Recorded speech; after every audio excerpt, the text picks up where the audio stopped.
Hi, my name's Steve Schwetz, and I'm the managing broker for Mesa Properties. And with me today, Is Michael Melendez, a real estate agent here at the office. and he is more than just a real estate agent. As I've said before, he's our sales manager. He's a great real estate agent as well.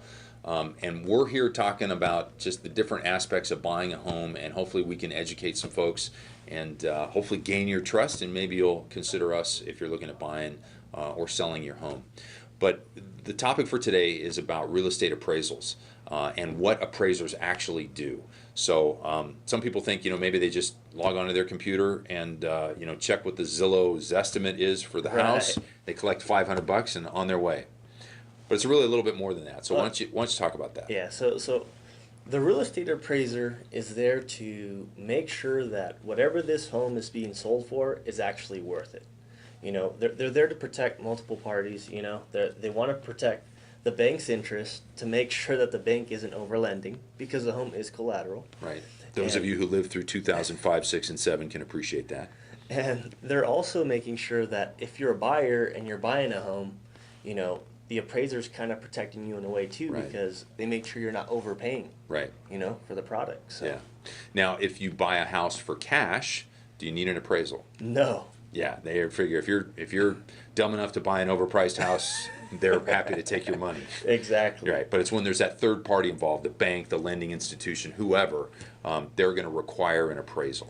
Yeah, and another thing that appraisers do that a lot of people don't really pay attention to is the fact that appraisers are there to make sure that the home is actually habitable. They want to make sure smoke detectors are functioning, Right. that you have your carbon monoxide. They want to make sure the water heaters are strapped. So Yep. the home does have to be in decent condition. Yeah. It has to operate. Yeah. Okay, so what happens if, let's say I'm buying a house for, I'll just throw weird numbers out. I'm buying a house for $100,000. Okay, this is going back a few years, and it was whatever. Okay. I buy a house for $100,000, and the appraiser comes out, looks at the house, does his analysis or her analysis, and they come back and they say that house is worth $95,000. What are my options? So, As the buyer, what are my options? as a buyer, you want to renegotiate with the seller. It's like, hey, the appraiser, the appraised value came in lower. How can we make this work? Yeah. If the seller does not want to make that work and Right. they insist on their home being worth $100,000, then you're going to want to try and dispute that appraisal report, which, It's kind of hard.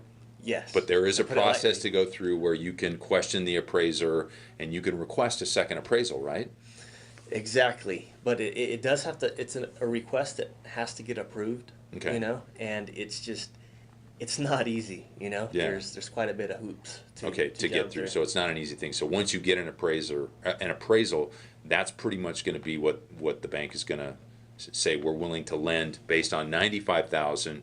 We're going to give you 80% loan to value on 95. Now you can still buy that house, right? It's not a walk away. The option is, yes, the seller could drop their price to the appraisal, Mm-hmm. but the other option as the buyer, if you've got some extra cash hanging around, would be to do what? Put in the difference. Yeah. If that's your home and you don't care about the fact that it came in a little short, and it's like, no, this is the school district I want to be in, or Yeah. this is the perfect layout. Right. If you're willing to come out of pocket and pay the difference, Yeah, you're more it than might be welcome worth to. it. And again, that's why I like pricing this example at $100,000, because I can go, okay, $100,000. If I'm on an FHA, if you don't know what an FHA loan is, go back and watch a previous video because we talk about that versus conventional. FHA, I need 3.5%. Right. So I've got $3,500 that I'm ready to put into that house. If it comes in, $100,000 appraisal then comes in at 95, I need to come in with how much money? An extra $5,000. Right, so $8,500 that I've got to come in with. So Yep. not insurmountable. If an appraiser usually comes in pretty close, but they're a little bit short. But again, that always speaks to you should have more than just the bare minimum amount to get into a house to take care of hiccups like this, where the appraiser comes in a little bit low. Exactly, and this is where choosing the right agents goes into play. You want an agent that is going to foresee if there's going to be any appraisal issues to begin with, and to forewarn you if that's the Right. case. And if there's any slight chance that may come about, Yeah.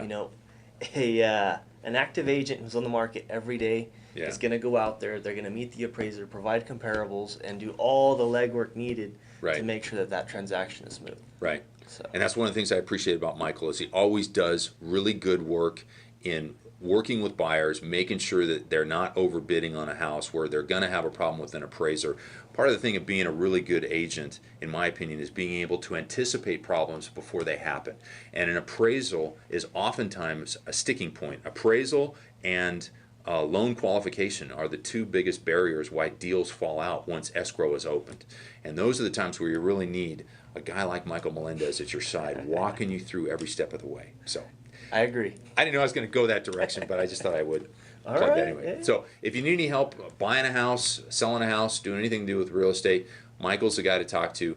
His phone number's showing up somewhere on this video. Thanks for watching it. Give me a call.